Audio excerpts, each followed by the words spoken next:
Il PSR mi ha dato modo di migliorare quello che è il benessere degli animali. Abbiamo messo sui ventoli e ancora oggi mi chiedo come facevano tempo addietro a non averceli.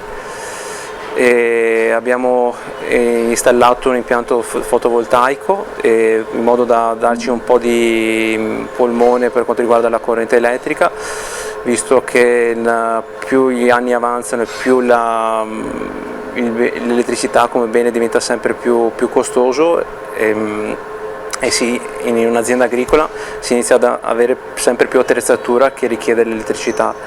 Abbiamo fatto come altro acquisto la sala mungitura. La nostra sala aveva 20 anni, e il secondo pezzo aveva 10 anni e l'abbiamo modernizzata, abbiamo informatizzato quello che è la produzione della mandria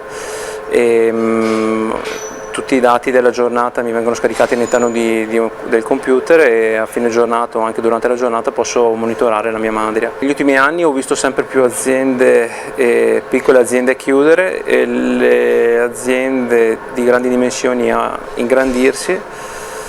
I prossimi anni si dovrebbe più puntare ad aiutare le piccole aziende in modo da mantenere quella diversità caratteristica anche della nostra Italia e non uniformarci magari a stati esteri in cui le grandi dimensioni sono il loro punto di forza. Il punto di forza dell'Italia è sempre stato le piccole aziende, si dovrebbe un po' valorizzare quello e secondo me si può migliorare ancora. A me piacerebbe per esempio come allevatore anche creare un box esterno all'azienda per far pascolare per esempio le asciutte o comunque dare più spazio anche esterno rispetto alle strutture agli animali.